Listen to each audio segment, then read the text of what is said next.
시장의 소음, 생선 비린내, 사람들의 부산한 발걸음, 그 모든 것이 거짓말처럼 사라졌습니다. 저만치 낡고 해진 옷을 입은 한 남자가 오직 나만을 바라보고 서 있었습니다. 가슴이 찢어지는 그리움과 믿을 수 없는 기쁨을 전부 담아 떨리는 입술새로 그 이름을 불렀습니다. 민호야. 너 민호 맞지? 그리고 며칠 뒤 나는 내 아들의 다리를 주무르고 있었습니다. 따뜻한 온기가 감도는 방 안에서 13년 만에 되찾은 행복에 취해 나는 바보처럼 웃고 있었습니다. 어머니, 시원합니다. 역시 어머니 손은 약손이에요. 보냐, 내 새끼. 얼마나 고생이 많았을꼬. 애틋한 마음에 나는 달아빠진 그의 바짓단을 무심코 걷어 올렸습니다. 그리고 내 세상이 무너졌습니다. 나는 그 순간 꿈에도 알지 못했습니다. 13년 만에 아들을 어루만지던 내 애틋한 손길이 내 남은 인생 전부를 송두리째 뒤흔들 폭풍의 시작이 될 줄은 말입니다. 사연 시작 전에 무료로 할 수 있는 구독과 좋아요를 눌러주시면 제게 큰 힘이 됩니다. 그날은 내 아들 민호의 13번째 기일이었습니다. 새벽 4시 알람 소리 없이도 저절로 눈이 떠졌습니다. 13년을 한결같이 그랬습니다. 몸이 기억하는 슬픔이란 참으로 지독한 것이어서 이날이 되면 온몸의 마디마디가 먼저 욱신거리며 아들의 부재를 알려주곤 했습니다. 남편이 세상을 떠나고 나는 그이가 남긴 상가 두 채로 그럭저럭 살아왔습니다. 시장 사람들은 나를 건물주 사모님이라 부르며 부러워했지만 그 소리가 들릴 때마다 나는 속으로 쓴웃음을 삼켰습니다. 다 부질없는 것들이었습니다. 금쪽 같은 자식을 잃은 어미에게 돈이 무슨 소용이며 번듯한 건물이 다 무슨 위로가 된단 말입니까? 텅 빈 아들의 방에 들어가 뽀얀 먼지가 내려앉은 책상을 손으로 쓸었습니다. 29, 가장 꽃다운 나이에 멈춰버린 내 아들의 시간. 그날도 오늘처럼 싸늘한 가을비가 내렸습니다. 엄마, 잠깐 뒷산에만 다녀올게요. 그게 내가 들은 아들의 마지막 목소리였습니다. 그놈의 등산이 뭐라고, 나는 왜 아침밥이나 든든히 먹여보내지 못했을까? 그 후에는 13년짜리 쇠사슬이 되어 내 발목을 칭칭 감고 있었습니다. 정성껏 쌀을 씻어 밥을 안 치고 아들이 좋아하던 소고기 묵국이며 삼색나물을 볶았습니다. 솜씨 좋은 식당 참모도 내 손맛은 못 따라온다던 칭찬이 자자했지만 내 음식 솜씨는 오직 아들에게 인정받을 때 가장 빛이 났습니다. 엄마, 이 세상에서 엄마 밥이 제일 맛있어. 그 한마디면 나는 며칠 밤낮 부엌대기로 살아도 행복했는데 이제는 내 손맛을 기억해줄 아들이 없습니다. 제사상 한가운데 아들의 밥그릇을 놓고 하얀 쌀밥을 고봉으로 눌러 담았습니다. 밥 위로 모락모락 피어오르는 김을 보며 생각했습니다. 우리 민호, 지금은 저 김처럼 자유롭게 세상을 떠돌고 있을까? 아니면 어디선가 이 어미처럼 배고프고 서러운 하루를 보내고 있을까? 제사를 마치고 상을 물린 뒤 나는 홀린 사람처럼 부엌에 서서 반죽을 시작했습니다. 쑥을 데쳐 곱게 찌어 넣고 익반죽을 한 보리 개떡. 친정 어머니가 살아계실 적 어린 민호의 손을 잡고 만들어주시던 떡이었습니다. 할머니의 주름진 손과 민호의 고사리 같은 손이 얽혀 빚어내던 그 떡은 우리 세 사람만의 비밀이자 가장 따뜻한 추억이었습니다. 민호는 유독 할머니가 만들어준 그 보리개떡을 좋아했고 할머니가 돌아가신 뒤로는 내가 그 맛을 흉내내 만들어주곤 했습니다. 엄마, 이건 할머니도 모르겠다. 할머니 것보다 더 맛있어. 그렇게 말하며 엄지를 치켜 세우던 내 아들. 오늘따라 그 모습이 사무치게 그리워 나는 하염없이 떡을 빚었습니다. 그러나 이 떡을 먹어줄 사람은 이제 어디에도 없었습니다. 나는 완성된 떡을 보자기에 싸들고 집을 나섰습니다. 아들의 흔적이라도 남아있을까 싶어 그 아이가 사라졌던 산 입구에라도 가져다 놓을 참이었습니다. 시장은 늘 그렇듯 활기가 넘쳤지만 내 귀에는 어떤 소리도 들리지 않았습니다. 오가는 사람들과 부딪히지 않으려 용을 쓰며 걷는데 문득 이상한 기분이 들었습니다. 누군가 아주 오랫동안 나를 지켜보고 있는 듯한 강렬하고도 애틋한 시선. 고개를 돌린 그 순간이었습니다. 허름한 생선 가게 좌판 너머로 한 남자가 서 있었습니다. 때에 절어 시커멓게 변한 옷, 까치집처럼 헝클어진 머리, 며칠은 굶은 듯 헬쑥한 얼굴. 누가 봐도 영락없는 노숙자의 행색이었습니다. 그런데 이상했습니다. 그 모든 소란 속에서 그 남자의 눈빛만이 칠흑 같은 어둠 속 등대처럼 선명하게 나를 향해 있었습니다. 그 눈빛을 마주한 순간 나는 심장이 쿵 하고 내려앉는 것 같았습니다. 잊을 수 없는 눈빛이었습니다. 어릴 적 잘못을 저지르고 내 눈치를 살피던 내 아들의 눈빛. 20살이 넘어 처음 여자친구를 소개해주겠다며 쑥스러워하던 내 아들의 눈빛. 바로 그 눈빛이었습니다. 아니야, 내가 헛것을 보는 거야. 아들 기일이라고 내가 잠시 미친 게지. 나는 고개를 저으며 애써 그 시선을 외면하고 걸음을 옮겼습니다. 하지만 발걸음은 천근만근 무거웠고 등 뒤에 꽂히는 시선은 불덩이처럼 뜨거웠습니다. 몇 걸음 가지 못해 나는 결국 돌아서고 말았습니다. 남자는 여전히 그 자리에 서 있었습니다. 나와 눈이 마주치자 그의 입술이 파르르 떨리는 것이 보였습니다. 그리고 아주 작게 그러나 내 심장을 관통하기에 충분한 목소리로 그가 말했습니다. 어머니, 세상이 멈췄습니다. 그 한마디에 시장의 모든 소음이 거짓말처럼 사라졌습니다. 나는 그 자리에 못 박힌 듯 서서 남자를 바라보았습니다. 가까이 다가온 남자의 얼굴은 13년의 풍파에 모질게 핥히어져 있었지만 눈 밑에 작은 점, 웃을 때 살짝 올라가는 입꼬리는 분명 내 아들 민호였습니다. 믿을 수 없는 현실 앞에서 나는 숨도 쉴 수 없었습니다.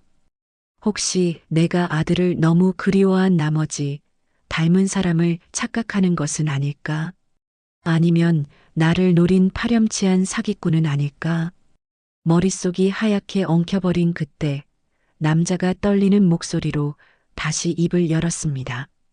어머니가 해주신 그 쑥 향 진한 보리개떡, 그 맛이 너무 생각났어요. 순간 내 안의 모든 의심과 경계가 모래성처럼 허물어져 내렸습니다. 보리개떡? 그것은 나와 민호, 그리고 돌아가신 친정어머니 외에는 아무도 모르는 우리만의 암호였습니다. 나는 손에 들고 있던 떡보자기를 땅에 떨어뜨리는 것도 잊은 채 와락 그에게 달려가 그의 얼굴을 붙잡았습니다. 민호야. 민호 맞니? 정말 내 아들 민호 맞아? 남자는 아니 내 아들은 그저 눈물만 뚝뚝 흘리며 고개를 끄덕였습니다.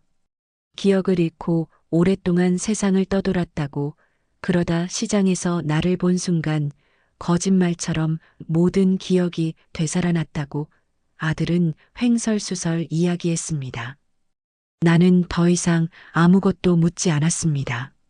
살아 돌아와 준 것만으로도 나를 기억해 준 것만으로도 감사해서 나는 아들의 더러운 옷자락을 붙들고 한참을 아이처럼 울었습니다. 나는 아들의 손을 붙잡고 집으로 향했습니다.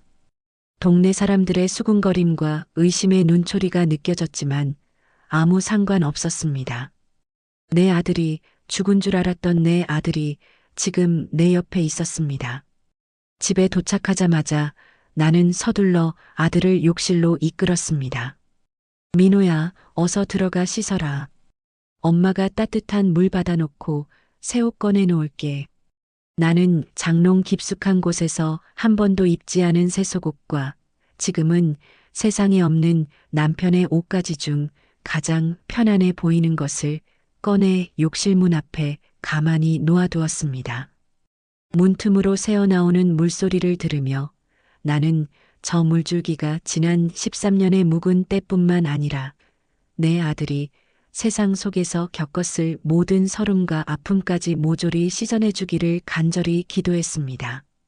잠시 후 깨끗한 옷으로 갈아입고 나온 아들의 모습은 오히려 더 안쓰러웠습니다. 아버지의 큼직한 옷이 헐렁하게 남을 만큼 앙상해진 몸, 푹 꺼진 두 볼, 깨끗해진 얼굴 위로 13년의 고된 세월이 남긴 상처들이 더욱 선명하게 드러나 보였습니다. 얼마나 굶고 얼마나 춥고 얼마나 서러웠을까. 나는 차마 아들의 몰골을 똑바로 마주하지 못하고 애써 눈물을 삼키며 그를 밥상으로 이끌었습니다. 아들을 밥상 앞에 앉히고 나는 있는 반찬 없는 반찬을 다 꺼내 놓았습니다. 아들은 허겁지겁 밥을 입으로 밀어 넣었습니다. 그 모습을 보는 것만으로도 배가 불렀습니다.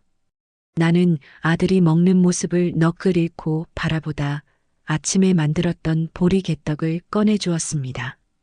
아들은 떡을 한 입 베어 물더니 이내 눈물을 글썽였습니다.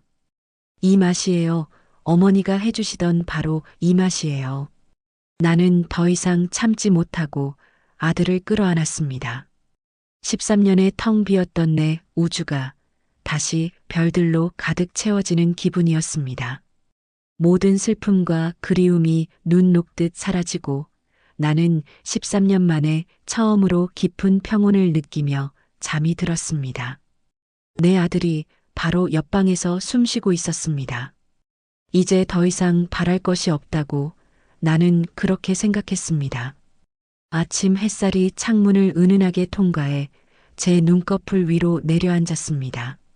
13년 만에 처음으로 저는 지독한 슬픔이나 악몽 때문이 아니라 옆방에서 들려오는 희미한 뒤척임 소리에 잠을 깼습니다. 내 아들이 저 방에 있었습니다. 그 사실 하나만으로도 텅 비었던 집 안 구석구석에 다시 온기가 도는 듯 했습니다. 저는 이불을 박차고 일어나 부엌으로 향했습니다. 지난 13년간 제게 아침 식사 준비는 그저 하루를 버텨내기 위한 의무에 불과했습니다. 하지만 오늘은 달랐습니다. 콧노래가 절로 나왔고 도마를 두드리는 칼질 소리마저 경쾌한 노랫가락처럼 들렸습니다. 쌀뜨물로 구수한 된장찌개를 끓이고 고소한 들기름에 두부를 노릇하게 부쳤습니다. 아들이 좋아하던 달걀말이에는 당근과 파를 곱게 다져 넣어 색까지 맞췄습니다. 신이 난 마음에 냉장고에 있던 명란젓까지 꺼내 참기름과 깨소금에 조물조물 묻혀냈습니다. 진수성찬이 따로 없었습니다. 민호야, 아침 먹어라. 제 목소리가 집안에 울려 퍼지는 것조차 비현실적으로 느껴졌습니다. 잠시 후 아직 잠이 덜 깬 얼굴을 한 아들이 방에서 나왔습니다. 어머니, 이게 다 뭐예요? 아침부터 무슨 잔치상 같아요. 잔치가 별거냐? 내 아들이 돌아왔는데 매일매일이 잔치지. 어서 앉아라. 시장할 텐데. 저는 아들의 밥그릇에 밥을 고봉으로 퍼 담아주었습니다. 아들은 어색하게 웃으며 수저를 들었습니다. 그리고 저는 그 순간 보았습니다. 너무나도 자연스럽게 오른손으로 숟가락을 쥐고 밥을 뜨는 아들의 모습을. 제 심장이 아주 잠깐 티나지 않게 덜컹했습니다. 제 아들 민호는 지독한 왼손잡이였습니다. 어릴 적 남들처럼 오른손을 쓰게 하려고 시아버지께서 그리 호통을 치셔도 끝내 고집을 꺾지 않았던 아이입니다. 젓가락질은 물론 글씨를 쓸 때도 공을 던질 때도 반드시 왼손을 썼습니다. 그런 아들이었습니다. 하지만 저는 이내 고개를 저었습니다. 13년이다. 강산도 변한다는 세월인데 길 위에서 살다 보면 왼손이고 오른손이고 가릴 새가 있었을까? 험한 사람들 틈에서 밥 한 술이라도 더 빨리 뜨려면 억지로라도 고쳤을 수도 있지. 저는 스스로를 다독이며 아들의 빈 국그릇에 뜨거운 된장찌개를 듬뿍 퍼주었습니다. 그래, 살아 돌아온 것만으로도 기적인데 제가 지금 무슨 허튼 생각을 하는가. 어머니, 찌개 맛이 정말 끝내주네요. 예전이랑 똑같아요. 아들은 밥 한 그릇을 뚝딱 비우고는 만족스러운 얼굴로 말했습니다. 저는 그 모습이 너무나 사랑스러워 그저 웃기만 했습니다. 식사를 마치고 저는 아들과 함께 집을 나섰습니다. 가장 먼저 가야 할 곳이 있었습니다. 바로 지금은 흙이 되어 누워있는 남편에게 아들을 보여주러 가는 길이었습니다. 남편의 산소로 향하는 길, 저는 일부러 사람들 눈에 잘 띄는 시장 한복판을 가로질러 갔습니다. 13년 전 아들이 실종됐을 때 동네 사람들의 수군거림은 비수처럼 제 가슴에 박혔습니다. 돈 많은 과부라고 애를 오냐오냐 키우더니 꼴 좋다. 산에 놀러 간 게 아니라 빚지고 야반도주한 거라더라. 그 모진 말들을 들으며 저는 집 밖을 나서는 것조차 두려웠었습니다. 하지만 오늘은 달랐습니다. 저는 보란 듯이 아들의 팔짱을 꼭 끼고 허리를 꼿꼿이 세웠습니다. 사람들의 시선이 느껴졌습니다. 놀라움, 동정, 그리고 여전히 가시지 않은 의심의 눈초리들. 채소가게 주인은 저를 아는 체하며 말을 걸었습니다. 어머, 사모님, 이 사람이 정말 민호예요? 아이고, 세상에. 이게 무슨 일이야? 그래, 우리 민호야. 기억을 잃고 고생하다 이제야 집을 찾았어. 아이고, 불쌍해서 어째 그래도 찾아서 정말 다행이네. 정말 다행이야. 그 말에 진심이 얼마나 담겨 있는지는 알 수 없었지만 저는 당당하게 웃어 보였습니다. 제게는 이제 방패가 되어줄 아들이 곁에 있었습니다. 남편의 산소 앞에 선 아들은 말없이 절을 올렸습니다. 그 뒷모습을 보는데 또다시 울컥 눈물이 솟았습니다. 여보, 봤소? 우리 민호가 돌아왔어. 당신이 하늘에서 도왔나 봐. 이제 내가 당신 목까지 우리 민호 잘 데리고 살 테니 아무 걱정 마시오. 저는 봉분을 어루만지며 한참을 그렇게 속삭였습니다. 집으로 돌아오는 길, 아들은 그동안 어떻게 지냈는지 두서없이 이야기했습니다. 기억이 온전치 않다면서도 공사판을 전전하고 굳은 일을 닥치는 대로 했다고 했습니다. 저는 그저 아들의 손을 더 꽉 잡아줄 뿐이었습니다. 그날 저녁 저는 아들을 위해 특별히 얼큰한 순두부찌개를 끓였습니다. 민호가 살아있을 때 술 마신 다음 날이면 늘 찾던 음식이었습니다. 보글보글 끓는 뚝배기를 식탁에 내려놓으며 저는 문득 옛날 생각이나 웃음이 났습니다. 민호야, 너 옛날에 이거 먹을 때마다 뜨거워서 얼마나 쩔쩔맸는지 아니? 하도 호호 불어대서 찌개가 다 식을 지경이었잖아. 제 아들 민호는 유독 뜨거운 것을 못 먹었습니다. 펄펄 끓는 국이나 찌개는 물론이고 갓 나온 군고구마 하나도 손에 쥐지 못할 정도였습니다.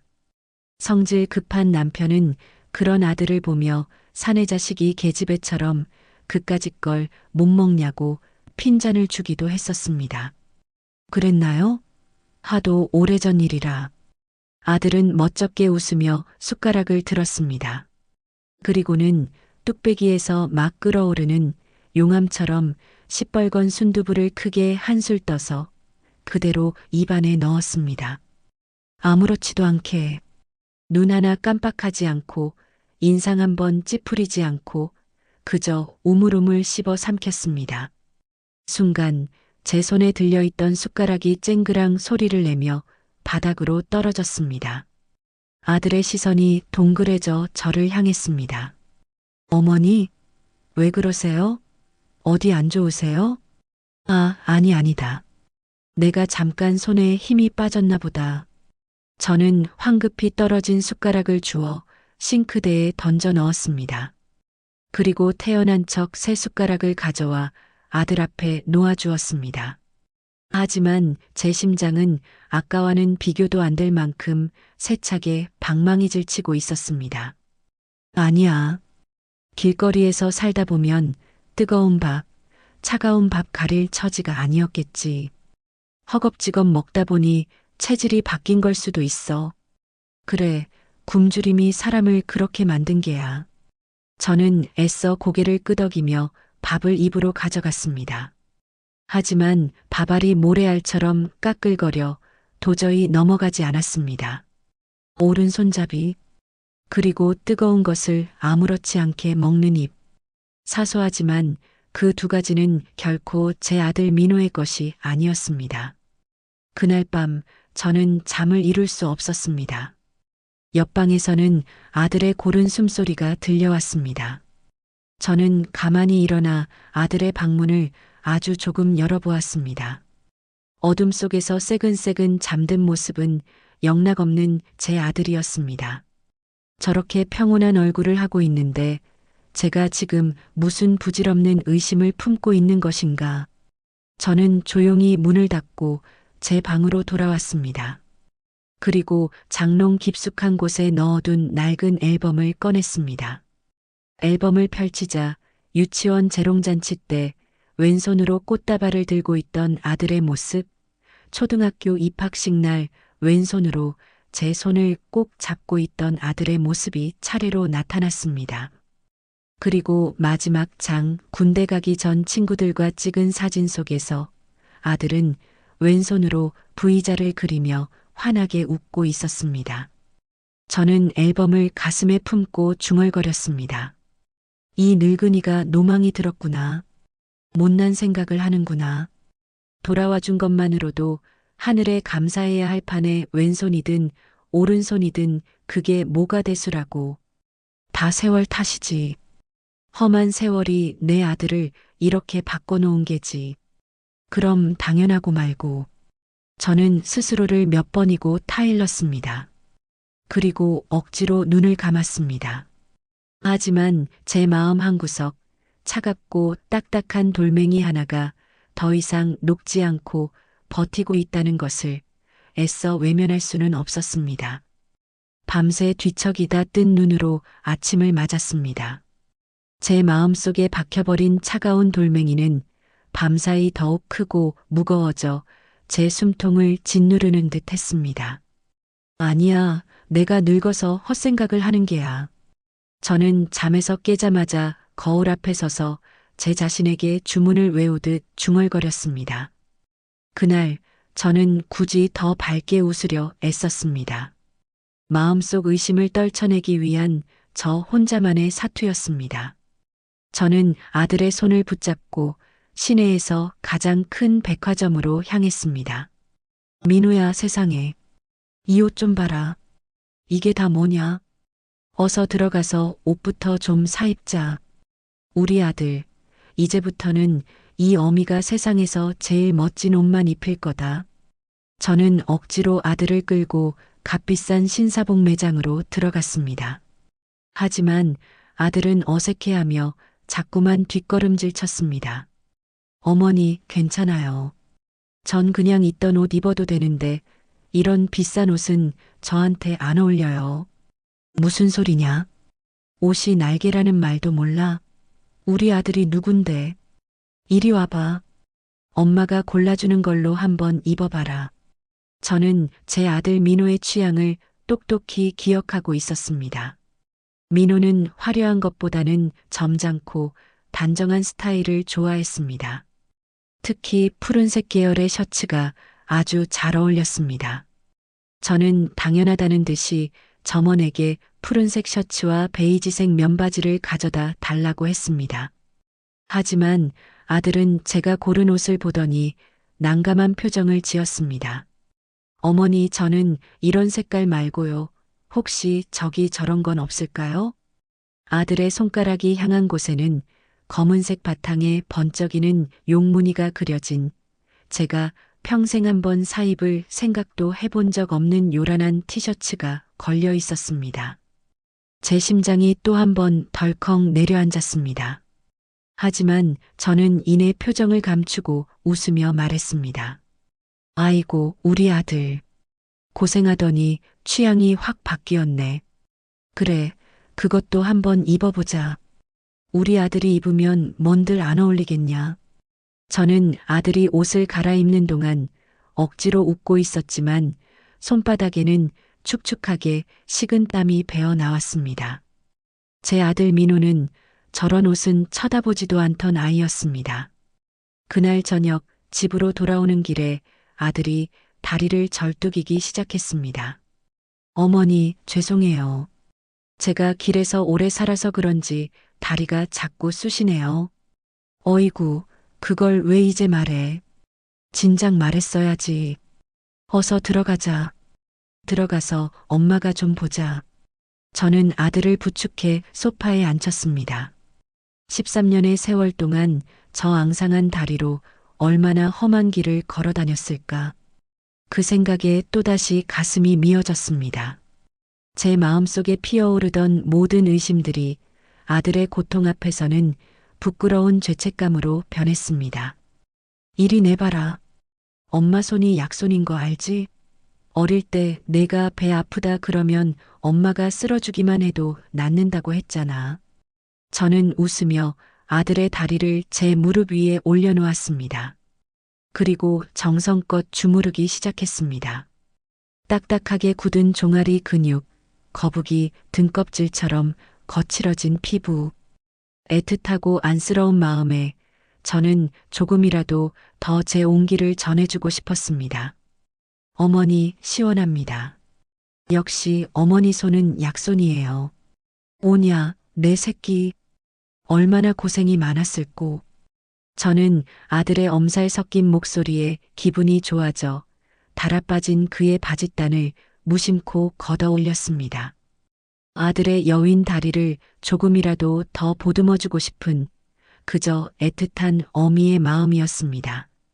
그리고 그 찰나 제 손이, 제 숨이, 제 세상이 허공에 그대로 멈춰버렸습니다. 제 눈앞에 시퍼렇게 살아 꿈틀거리는 것 같은 뱀 한 마리가 있었습니다. 아들의 종아리를 칭칭 감고 올라가며 금방이라도 독을 뿜을 듯 혀를 날름거리는 검은 뱀. 그것은 살갗 위에 그려진 끔찍하고도 선명한 문신이었습니다. 삐 세상의 모든 소리가 사라지고 귓가에 날카로운 이명만이 울렸습니다. 온몸의 피가 발끝으로 다 쏟아져 내리는 기분이었습니다. 손끝에서부터 얼음 같은 한기가 심장을 파고들어 온몸이 그대로 돌처럼 굳어버렸습니다. 제 머릿속에서는 전혀 다른 장면이 번개처럼 스쳐 지나갔습니다. 8살 배기 어린 민호가 부엌에서 장난을 치다 뜨거운 주전자를 다리에 엎질렀던 그날, 자지러지게 울던 아들을 업고 병원으로 뛰어가던 제 젊은 날의 모습, 그리고 그날 이후 아들의 왼쪽 종아리에 선명하게 남았던 5숟가락 크기의 하얀 화상 흉터. 엄마, 나 이 흉터 때문에 여름에도 긴 바지만 입어야 돼. 창피해. 사춘기 시절, 민호는 그렇게 투덜대곤 했습니다. 그러면 저는 아들의 흉터를 어루만지며 말해주었습니다. 무슨 소리야? 이건 우리 민호가 씩씩하게 이겨낸 상처의 증표인데. 흉터가 아니라 훈장이야, 훈장. 그 훈장. 제가 밤마다 약을 발라주고 행여 덧날까봐 제 살처럼 보듬었던 그 하얀 상처. 내 아들의 다리에는 분명 그것이 있어야만 했습니다. 그런데 지금 제 눈앞에 있는 것은 훈장이 아니라 사악하게 번들거리는 뱀의 비늘이었습니다. 어머니, 왜 그러세요? 제 손길이 멈춘 것을 느낀 아들이 고개를 갸웃하며 물었습니다. 그 목소리가 아주 멀리서 들려오는 것처럼 아득했습니다. 저는 대답할 수 없었습니다. 제 영혼은 이미 산산조각 나 비명을 지르고 있었지만 제 몸은 아무것도 보지 않은 사람처럼, 아무것도 깨닫지 못한 사람처럼 기계적으로 움직였습니다. 저는 떨리는 손을 억지로 움직여 아들의 바짓단을 다시 내려주었습니다. 시퍼런 뱀의 형상을 다시 어둠 속으로 감추었습니다. 그리고 아무 일 없다는 듯 다시 아들의 다리를 주무르기 시작했습니다. 하지만 제 손은 더 이상 따뜻한 약손이 아니었습니다. 온기라곤 조금도 없는 차갑게 식어버린 돌덩이일 뿐이었습니다. 다 됐다. 오늘은 이만하고 푹 쉬어라. 저는 자리에서 일어나 비틀거리는 걸음으로 제 방으로 들어왔습니다. 그리고 문을 걸어 잠갔습니다. 방 안에 들어서자마자 참고 있던 숨이 한꺼번에 터져 나왔습니다. 저는 벽에 몸을 기댄 채 그대로 주저앉아 버렸습니다. 아니야. 아니야. 그럴 리가 없어. 머릿속에서는 계속해서 부정했지만 제 심장은 이미 알고 있었습니다. 제 두 눈이 똑똑히 보았고 제 손끝이 기억하고 있었습니다. 오른손잡이, 뜨거운 것을 겁내지 않는 입, 그리고 뱀 문신. 지난 며칠간의 모든 위화감들이, 흩어져 있던 모든 퍼즐 조각들이 그 끔찍한 뱀의 형상을 중심으로 하나로 맞춰지고 있었습니다. 그 순간 저는 깨달았습니다. 그것은 내 아들의 다리가 아니었습니다. 제가 아들이라 믿고 집으로 들인 저 남자는 제 아들, 민호가 아니었습니다. 저는 제 방문을 걸어 잠갔습니다. 쿵 하고 낡은 문고리가 맞물리는 소리가 마치 제 심장이 세상으로부터 단절되는 소리처럼 들렸습니다. 저는 벽에 몸을 기댄 채 그대로 주저앉았습니다. 숨을 쉬려고 애썼지만 공기 대신 차가운 얼음 조각들이 제 폐를 채우는 것 같았습니다. 뱀. 그 시퍼런 뱀의 형상이 눈을 감아도 눈을 떠도 망막의 낙인처럼 찍혀 사라지지 않았습니다. 혀를 날름거리며 제 아들의 다리를 휘감고 있던 그 끔찍한 형상, 그리고 그 아래 있어야 할 자리에 없었던 하얀 화상 흉터, 제 아들의 훈장. 아니야, 내가 잘못 본 거야. 늙은이 눈이 침침해서 헛것을 본 게지.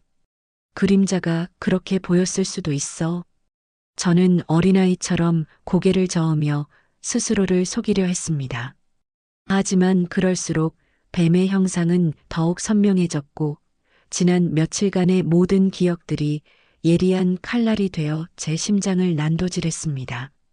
너무나도 자연스럽게 오른손으로 수저를 들던 모습, 펄펄 끓는 찌개를 눈 하나 깜빡 않고 삼키던 입, 제 아들은 결코 하지 않았을 요란한 용무늬 티셔츠를 고르던 어색한 손짓, 그 모든 다름들이 그 뱀 문신이라는 끔찍한 진실 앞에서 하나로 깨어지고 있었습니다. 똑똑. 그때 방문을 두드리는 소리가 들렸습니다. 어머니, 괜찮으세요? 갑자기 왜 방에 들어가서 안 나오세요? 어디 아프신 거예요? 그놈의 목소리였습니다. 며칠 전까지만 해도 제 심장을 녹이던 그 다정한 목소리가 이제는 지옥의 사자처럼 섬뜩하게 들렸습니다. 온몸에 소름이 돋고 등줄기를 따라 식은땀이 흘렀습니다. 저는 떨리는 목소리가 새어나가지 않도록 두 손으로 입을 틀어막았습니다. 어머니, 대답 좀 해보세요. 무슨 일 있으시냐고요? 다시 문을 두드리는 소리가 들렸습니다. 이 문 하나를 사이에 두고 저는 지옥의 이쪽 편에, 저놈은 저쪽 편에 서 있었습니다. 제가 여기서 비명이라도 지르면 저놈은 과연 어떤 얼굴을 할까? 저는 가까스로 목소리를 쥐어짰습니다. 아니다. 괜찮다. 오늘 좀 무리했는지 피곤해서 그런다. 너 먼저 쉬고 있거라. 제 목소리가 양잿물이라도 마신 사람처럼 거칠게 갈라져 나왔습니다. 네, 어머니. 푹 쉬세요. 불편하시면 바로 부르시고요. 다행히 그놈은 더 이상 의심하지 않고 물러나는 듯 했습니다. 발소리가 멀어지고 집안에는 다시 정막이 찾아왔습니다. 하지만 그 정막은 더 이상 평화가 아니었습니다. 맹수가 숨죽이고 있는 동굴 속처럼 금방이라도 무슨 일이 터질 것 같은 살얼음판 같은 긴장감만이 가득했습니다. 저는 뜬 눈으로 밤을 지새웠습니다. 그리고 결심했습니다. 이대로 두려움에 떨며 밤을 보낼 수는 없었습니다. 확인해야 했습니다. 제 눈으로, 제 손으로 이 끔찍한 의심의 마침표를 찍어야만 했습니다. 새벽 3시, 옆방에서 그놈의 고른 숨소리가 들려오는 것을 확인하고 저는 조심스럽게 방문을 열었습니다. 맨발로 살금살금 거실을 가로지르는데 차가운 마룻바닥의 냉기가 발바닥을 통해 온몸으로 퍼졌습니다. 저는 장롱 깊숙한 곳, 겹겹이 쌓인 이불 밑에 넣어두었던 낡은 나무 상자를 꺼냈습니다. 우리 민호의 베넷 저고리부터 첫 돌 사진, 유치원 그림까지 제 아들의 모든 역사가 담겨있는 상자였습니다. 그 중에서도 가장 너덜너덜한 앨범을 꺼내 들었습니다. 한 장 한 장 앨범을 넘길 때마다 죽은 줄 알았던 아들을 되찾았던 며칠 전의 기쁨이 얼마나 어리석고 허망한 것이었는지 깨달으며 피눈물이 났습니다.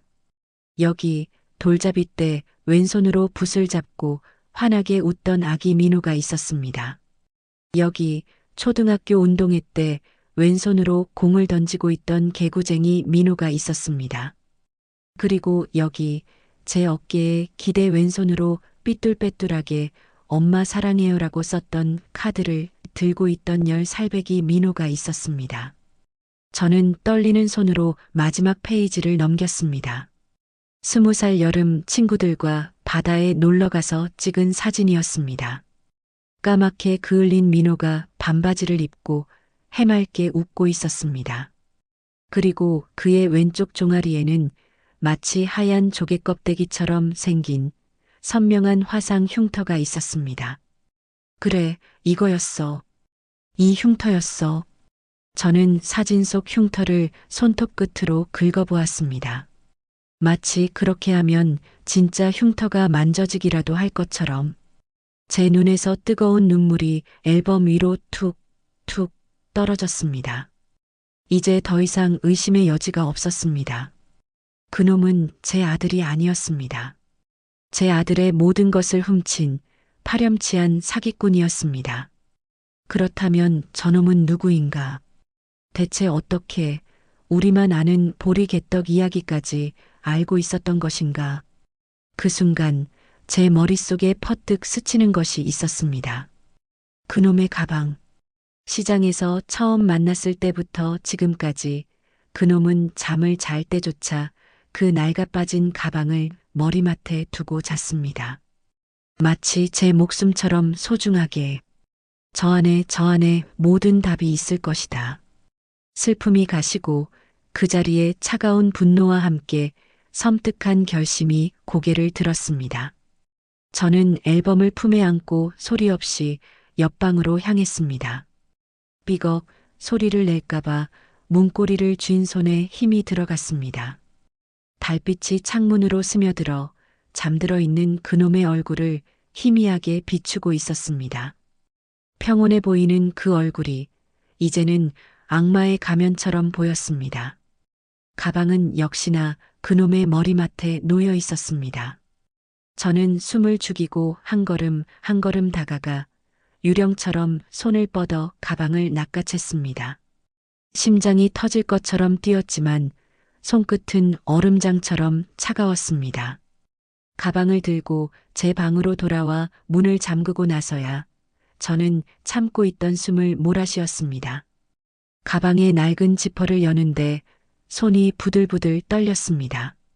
지퍼가 열리자 퀴퀴한 곰팡내와 함께 그놈의 삶의 조각들이 쏟아져 나왔습니다. 달아빠진 속옷 몇 장, 다 쓴 치약, 그리고 제 눈을 사로잡은 것은 바로 그것이었습니다. 누렇게 변색된 신문 조각 하나. 저는 떨리는 손으로 그 신문 조각을 펼쳤습니다. 그것은 13년 전 제 아들 민호의 실종 소식을 다룬 기사였습니다. 등산 나섰던 20대 청년, 일주일째 실종 어머니 오열.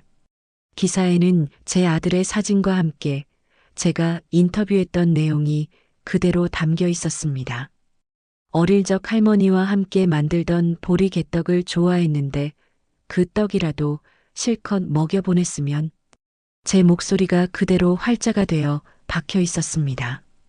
그 순간 온몸의 피가 거꾸로 솟는 것 같았습니다. 이놈은 기적처럼 제 추억을 기억해낸 것이 아니었습니다. 제 절절한 슬픔이 담긴 이 기사를 읽고 제 아들 행세를 하기 위해 모든 것을 치밀하게 연구하고 외운 것이었습니다. 제 슬픔을, 제 그리움을 미끼로 이용한 것이었습니다. 분노로 손이 떨려 신문 조각을 놓치려는 순간 그 밑에 있던 또 다른 종이 한 장이 제 눈에 들어왔습니다. 법원에서 온 우편물처럼 보이는 딱딱한 서류였습니다.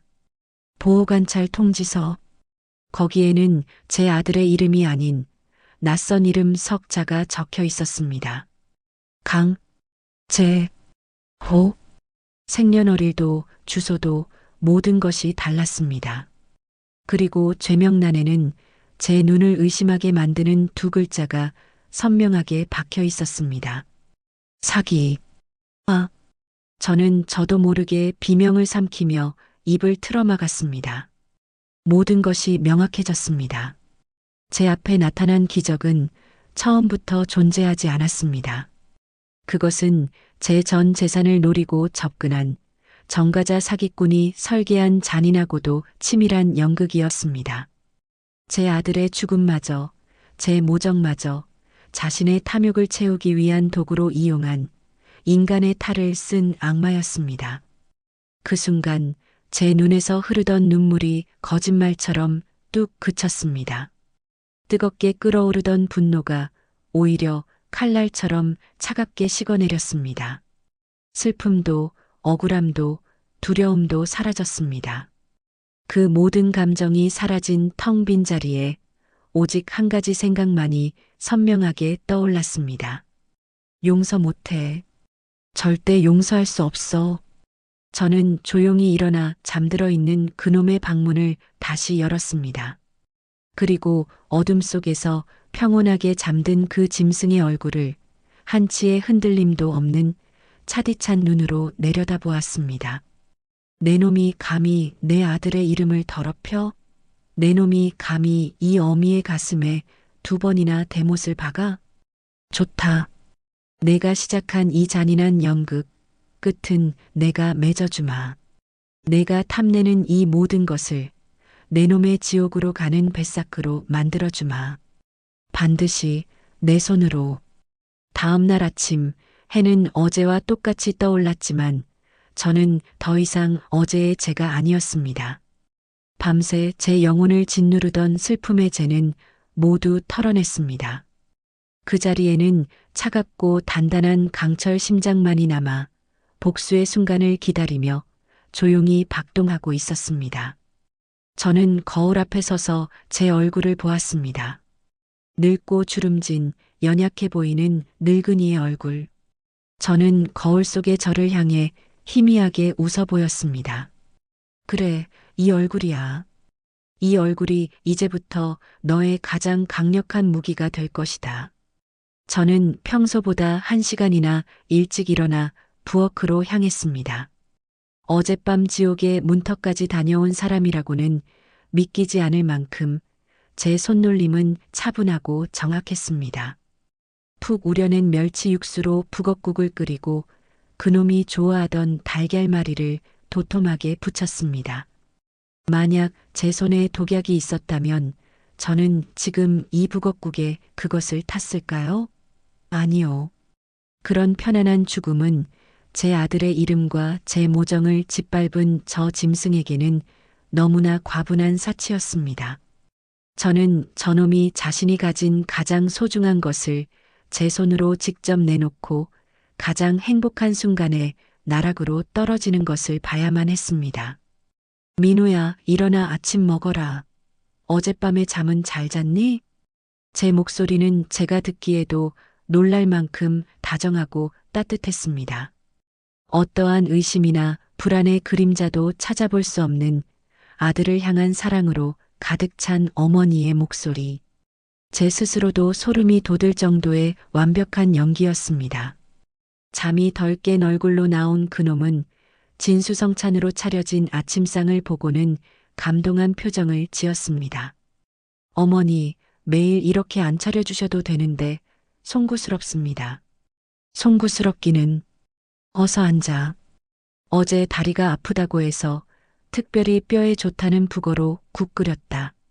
저는 그놈의 밥그릇에 밥을 가득 퍼주고는 맞은편에 앉아 세상에서 가장 인자한 미소를 지으며 그놈이 밥 먹는 모습을 지켜보았습니다. 오른손으로 숟가락을 쥐든 뜨거운 국을 겁없이 마시든 이제 더 이상 제 심장은 동요하지 않았습니다. 저는 그저 제 앞에 앉아 있는 저 파렴치한 사기꾼의 모든 행동을 머릿속에 하나하나 기록하고 있을 뿐이었습니다. 놈의 죄를 증명할 증거로 쓰기 위해서 식사를 마친 후 저는 그놈을 데리고 거실 소파에 앉았습니다. 그리고는 창밖을 보며 마치 혼잣말처럼 운을 띄웠습니다. 세월이 참 빠르다. 내가 벌써 40을 훌쩍 넘긴 나이가 되었으니 언제까지나 이렇게 어미 품에만 있을 수는 없는 노릇인데 그놈은 제 의도를 파악하려는 듯 눈을 가늘게 뜨고 제 옆 얼굴을 쳐다보았습니다. 어머니, 저는 이렇게 어머니랑 같이 사는 것만으로도 행복합니다. 저는 속으로 코웃음을 쳤습니다. 가증스러운 놈. 저는 더욱 안타까운 표정을 지으며 그놈의 손을 잡았습니다. 아니다. 사내 자식은 제 앞가림은 하고 살아야지. 그래야 나중에 장가도 가고 내 새끼도 낳고 그러지 않겠냐. 내가 언제까지나 내 곁에 있어줄 수도 없는 일이고 내가 곰곰이 생각을 해봤는데 내 아버지께서 남겨주신 재산이 있지 않니? 시장에 있는 그 상가 2채 말이다. 상가 2채라는 말이 나오는 순간 저는 똑똑히 보았습니다. 제 손을 잡고 있던 그놈의 손에 아주 미세하게 힘이 들어가는 것을, 그리고 그놈의 눈동자 속에서 아주 잠깐 굶주린 늑대가 먹잇감을 발견한 듯 번뜩이는 탐욕의 불꽃을. 그것은 1초도 안 되는 찰나의 순간이었지만 뱀의 문신만큼이나 선명한 증거였습니다. 그놈은 이내 그 불꽃을 감추고 황송하다는 듯 손사래를 쳤습니다. 어머니, 당치도 않습니다. 제가 무슨 자격으로 저는 그런 거 다 필요 없습니다. 그저 어머니만 건강하게 옆에 계셔주시면 됩니다. 가증스러운 위선. 저는 그놈의 연극에 기꺼이 장단을 맞춰주기로 했습니다. 저는 일부러 한숨을 쉬며 서운하다는 듯 말했습니다. 너는 아직도 이 어미 마음을 그렇게 모르겠느냐? 내가 너한테 그깟 재산 주는 게 아까워서 이러는 것 같아? 그게 다 내 아버지 재산이고 원래 내 몫이야.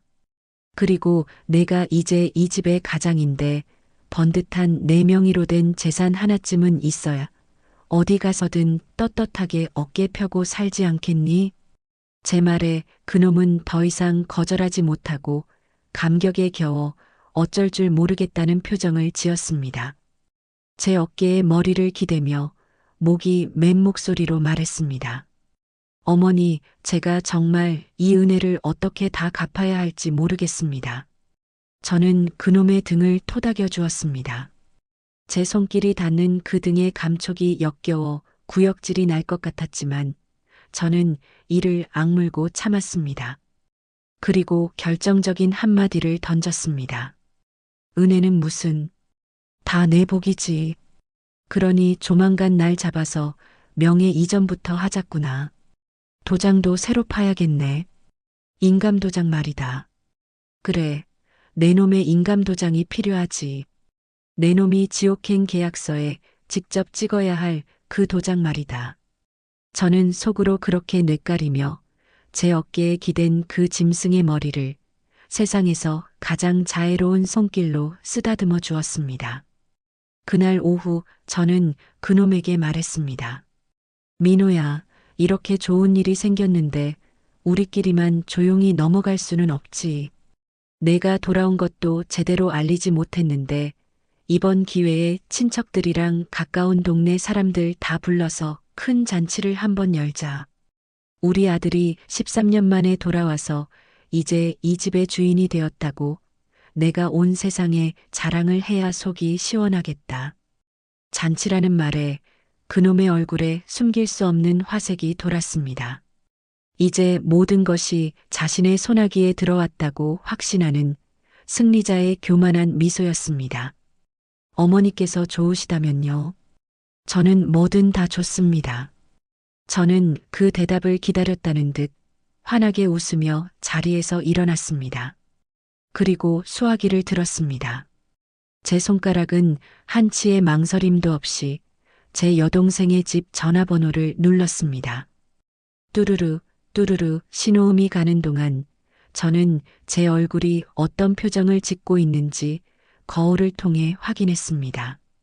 그곳에는 금방이라도 기쁨의 눈물을 터뜨릴 것 같은 행복에 겨운 늙은 어미의 얼굴이 있었습니다. 순자야. 나다. 언니야. 너 놀라지 말고 들어라. 우리 민호가. 제 목소리는 흥분과 감격으로 가늘게 떨리고 있었습니다. 하지만 수화기를 들지 않은 반대편 손은 저도 모르는 사이에 차갑게 주먹을 쥐고 있었습니다. 손톱이 살을 파고드는 아픔조차 느껴지지 않았습니다. 이제 덫은 놓아졌습니다. 사냥은 이제 막 시작된 것이었습니다. 잔칫날 아침이 밝았습니다. 집안은 새벽부터 고소한 기름 냄새와 달큰한 간장 조림 냄새로 가득했습니다.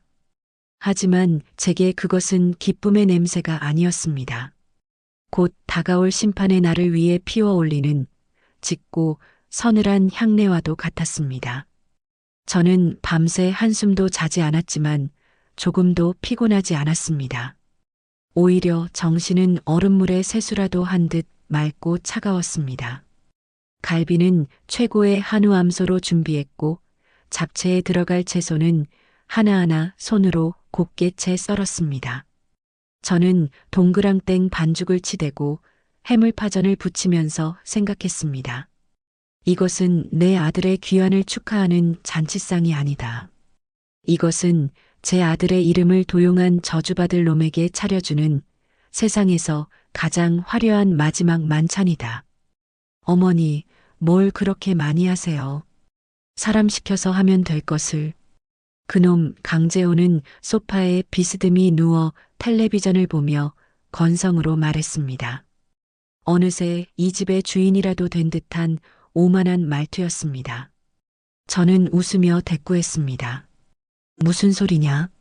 내 아들 잔치상인데 내 손으로 직접 차려야지. 그나저나 민호, 너는 이따 손님들 오시면 인사 잘 드리고 내가 이제 이 집의 기둥이라고 똑똑히 알려드려야지.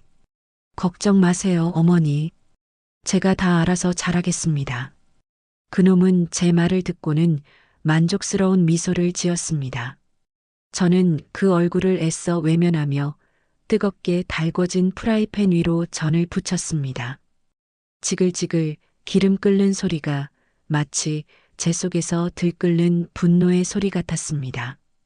저녁이 되자 약속이라도 한 듯 손님들이 하나둘씩 도착하기 시작했습니다.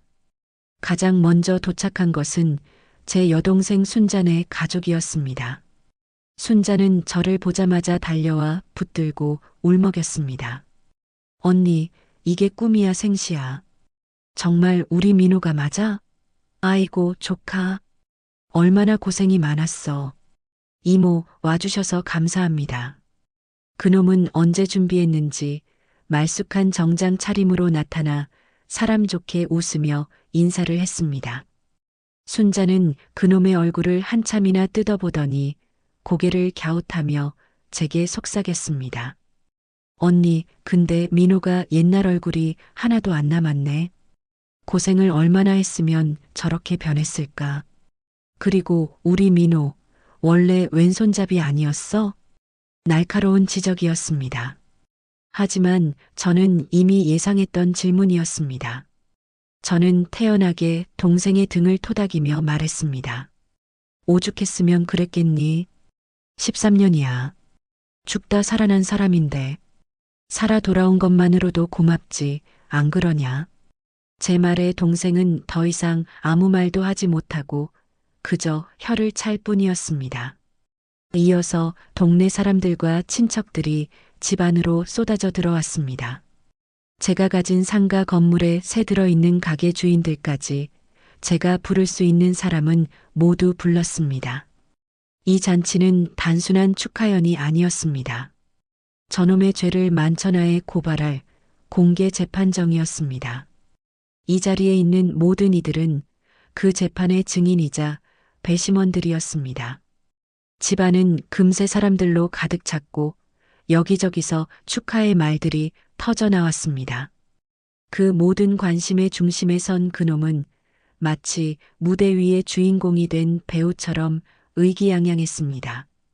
술잔을 부딪히고 사람들의 어깨를 두드리며 13년간의 세월을 거짓으로 꾸며낸 무용담처럼 늘어놓았습니다.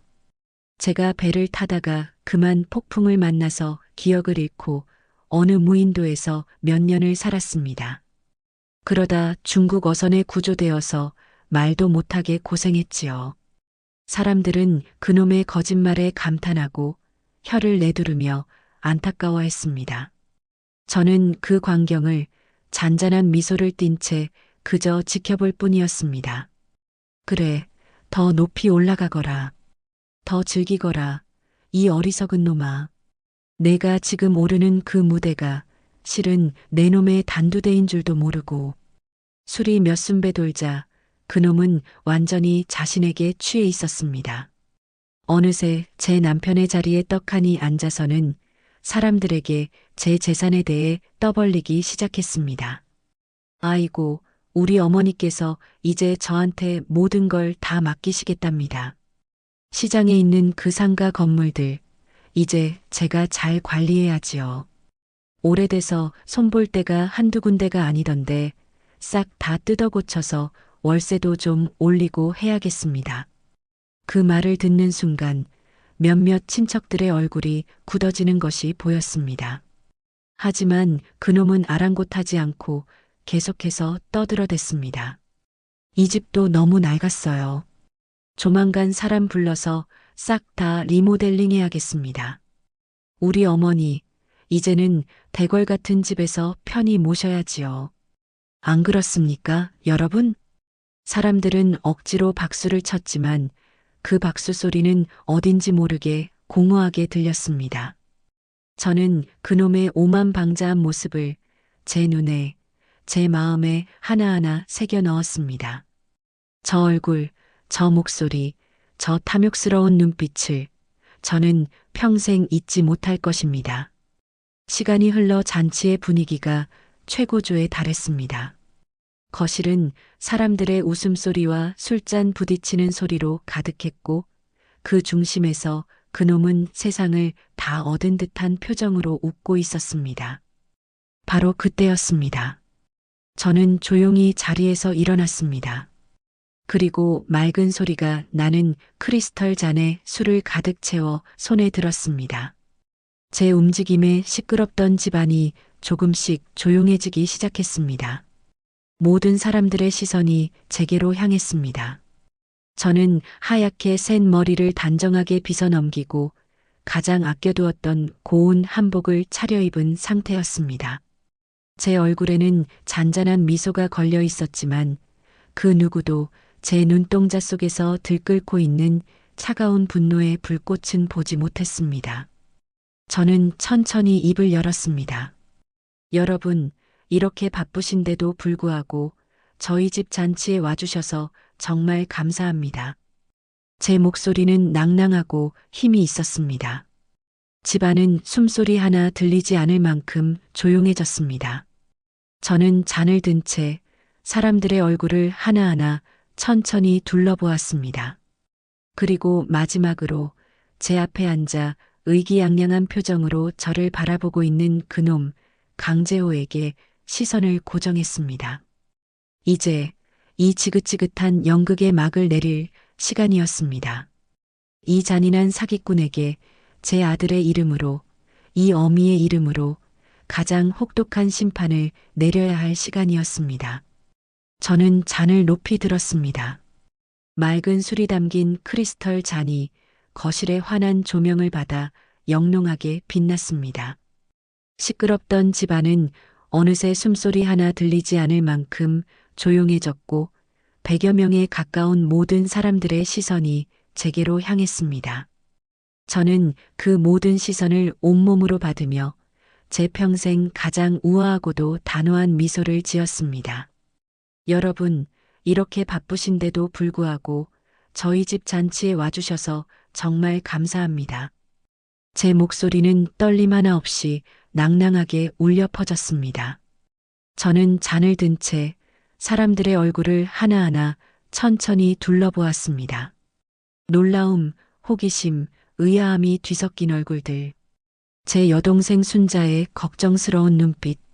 그리고 마지막으로 제 앞에 앉아 의기양양한 표정으로 저를 바라보고 있는 그놈 강재호에게 시선을 고정했습니다. 그놈은 제가 건배사라도 할 줄 아는지 만족스러운 표정으로 잔을 들 준비를 하고 있었습니다. 저는 그놈을 향해 세상에서 가장 인자한 목소리로 말했습니다. 그리고 우리 아들 민호야. 13년 만에 이렇게 늠름한 모습으로 어미 곁으로 돌아와 주었으니 내가 얼마나 기쁜지 모른다. 오늘 이 자리는 바로 너를 위한 자리다.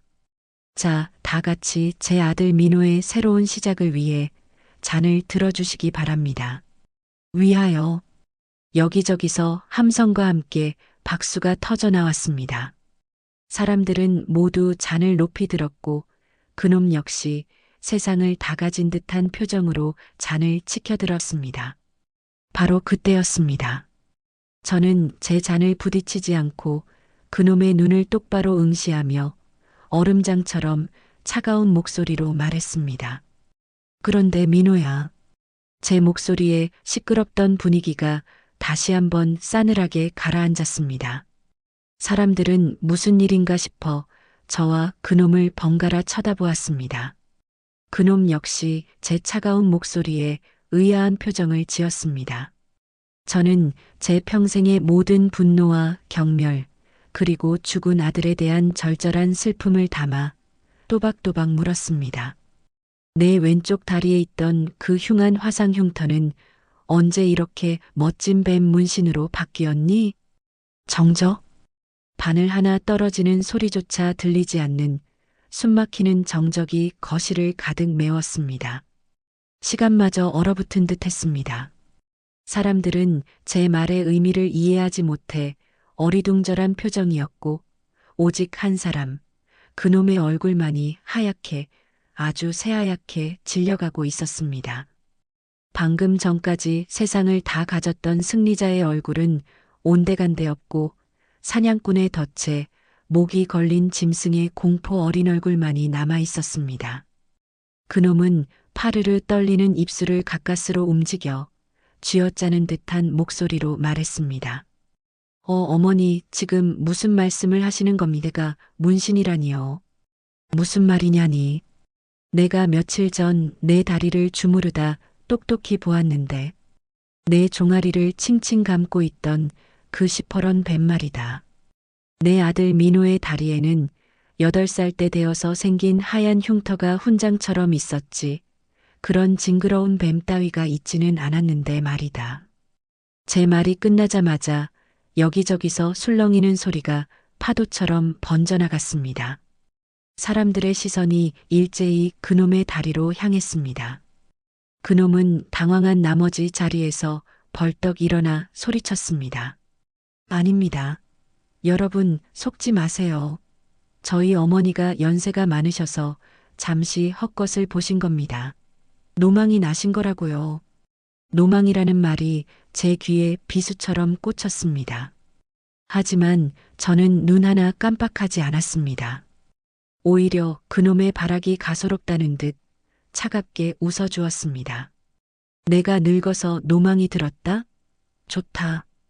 그럼 이것도 내가 노망이 들어서 잘못 기억하는 것인지 여기 계신 모든 분들이 한번 판단해 주시겠지.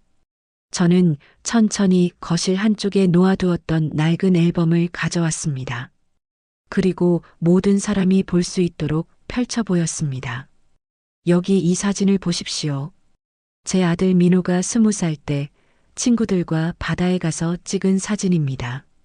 이 사진 속 제 아들의 왼쪽 종아리를 보십시오. 여기에 뱀이 있습니까? 아니면 제 아들의 흉터가 있습니까? 사람들이 웅성거리며 앨범으로 몰려들었습니다. 사진 속에는 환하게 웃고 있는 젊은 민호의 다리에 선명하게 남아있는 하얀 화상 흉터가 있었습니다.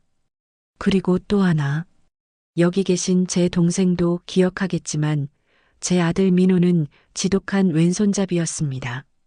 글씨를 쓸 때도 밥을 먹을 때도 반드시 왼손을 썼지요.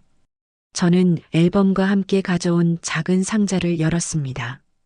그 안에는 제 아들이 초등학생 때 제게 써주었던 어머니 감사합니다라고 적힌 삐뚤빼뚤한 카드가 들어 있었습니다. 자, 여기 이 카드를 보십시오. 왼손으로 쓴 티가 역력한 제 아들의 글씨입니다. 그런데 저 남자는 지난 며칠간 제 집에서 너무나도 자연스럽게 오른손으로 밥을 먹고 오른손으로 글씨를 썼습니다. 자, 강재호 씨. 당신도 왼손잡이였는데 13년 동안 고생하며 오른손잡이로 바뀐 것입니까? 강재호라는 제 말에 그놈의 눈이 경악으로 물들었습니다. 자신의 진짜 이름이 제 입에서 나올 줄은 꿈에도 몰랐던 것입니다. 당신이 내 이름을 어떻게 해? 내가 내 이름을 어떻게 아냐고? 내 놈이 목숨처럼 끼고 자던 그 낡은 가방 안에 친절하게 다 들어있더구나.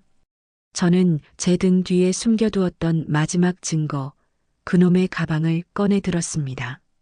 그리고 그 안에서 누렇게 변색된 신문기사와 보호관찰 통지서를 꺼내 높이 쳐들었습니다. 여기 13년 전 제 아들의 실종 기사가 있습니다. 그리고 제가 울면서 인터뷰했던 보리개떡 이야기가 그대로 실려 있지요. 저 남자는 제 아들의 추억을 기억해낸 것이 아니라 이 신문 기사를 읽고 제 아들 행세를 하기 위해 모든 것을 외운 파렴치한 사기꾼입니다. 사람들 사이에서 경악의 탄성이 터져 나왔습니다. 그리고 이것이 바로 저 남자의 진짜 신분입니다. 이름 강재호, 죄명 사기. 이런 정가자 놈이 감히 죽은 내 아들의 이름을 팔아 이 어미의 마지막 남은 재산까지 빼앗으려고 했던 것입니다. 여러분, 이게 사람입니까? 짐승만도 못한 놈 아닙니까? 모든 진실이 밝혀지는 순간 그놈 강재호는 다리에 힘이 풀린 듯 그 자리에 주저앉았습니다. 더 이상 변명도 발악도 하지 못했습니다. 그저 넋이 나간 사람처럼 아니야 아닐 거야 라는 말만 중얼거릴 뿐이었습니다. 바로 그때였습니다. 현관문이 활짝 열리며 제복을 입은 경찰 2명이 집 안으로 들어섰습니다. 제가 어젯밤 모든 증거를 확인한 뒤 미리 경찰에 신고해 두었던 것입니다. 경찰은 성큼성큼 강재호에게 다가가 그의 팔을 붙잡아 일으켰습니다. 강재호 씨, 특정경제범죄 가중처벌법상 사기 미수 혐의로 당신을 긴급 체포합니다. 당신은 변호사를 선임할 수 있으며 변명의 기회가 있고 체포적 부심을 청구할 권리가 있습니다. 차가운 쇠고랑이 철컥 소리를 내며 그놈의 손목에 채워졌습니다. 그제야 정신이 든 강재호는 경찰의 손에서 벗어나려 몸부림치며 제게 악을 썼습니다. 이 할망구가 내가 어떻게 나한테 이럴 수 있어. 내가 너한테 얼마나 잘했는데. 이 독한 년.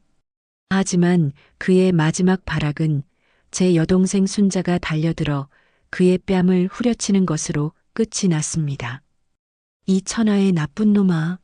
내가 감히 우리 언니한테 무슨 짓을 한 거야. 내가 사람이야. 경찰들은 발악하는 강재호를 질질 끌고 집 밖으로 나갔습니다. 집 안에 남아있던 사람들은 모두 망연자실한 표정으로 저를 바라보았습니다. 몇몇은 제게 다가와 사모님, 저희가 사람 볼 줄 모르고 정말 죄송합니다라며 고개를 숙였습니다. 저는 그 누구에게도 대답하지 않았습니다. 그저 텅 빈 눈으로 강재호가 끌려나간 현관문 쪽을 한참이나 바라볼 뿐이었습니다. 모든 것이 끝났습니다. 사람들이 모두 떠나간 거실은 마치 거대한 폭풍이 휩쓸고 지나간 폐허와도 같았습니다. 여기저기 엎질러진 술과 음식물, 발자국으로 더러워진 바닥, 그리고 미처 주인을 찾지 못하고 남겨진 술잔들. 조금 전까지 시끄럽던 함성과 박수, 경악과 분노의 목소리들은 모두 사라지고 오직 텅 빈 공간을 채우는 공허한 정막만이 남았습니다.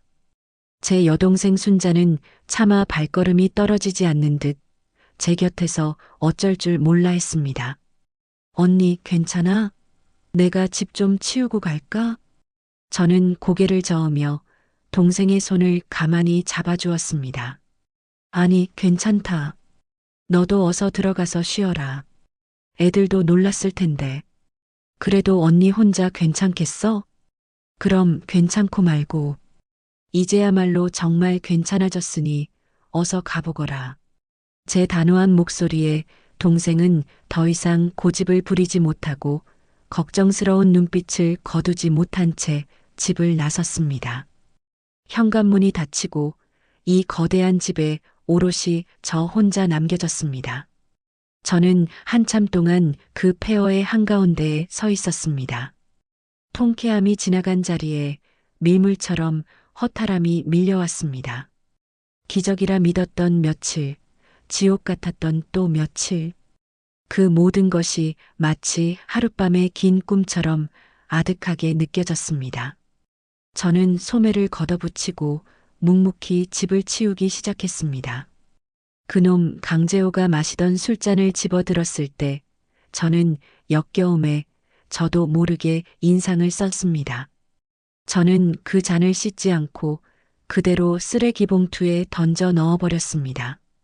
그놈의 더러운 입술이 닿았던 그 어떤 것도 제 집안에 남겨두고 싶지 않았습니다.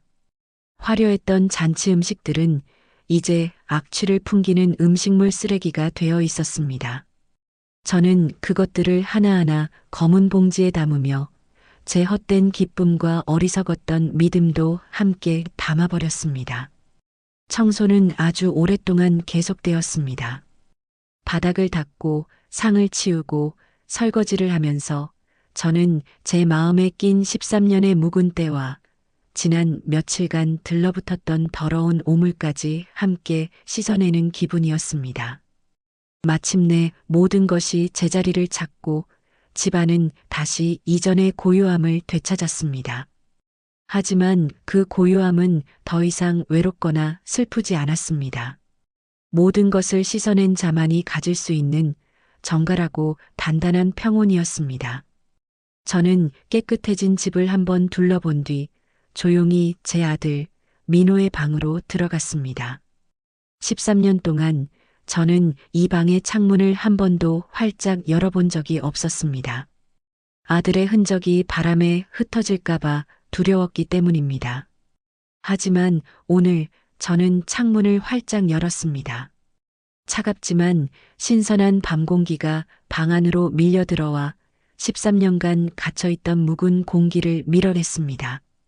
그리고 저는 아들의 제사상이 아닌 아들의 낡은 책상 앞에 앉았습니다.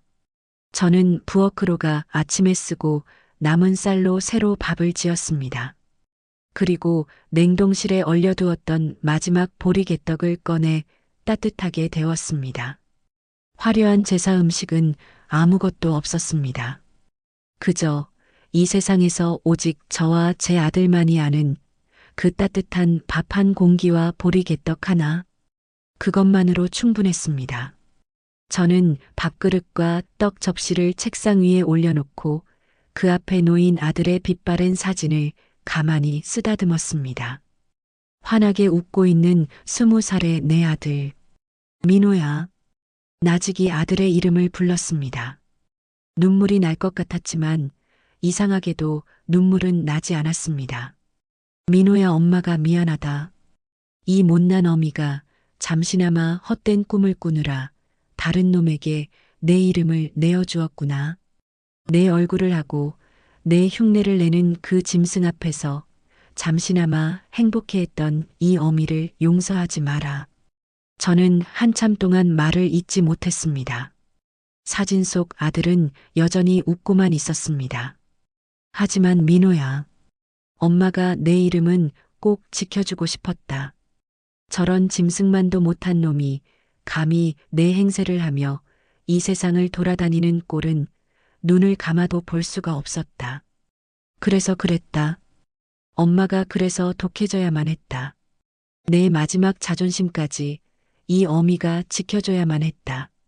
저는 손을 뻗어 따뜻한 밥그릇을 만져보았습니다.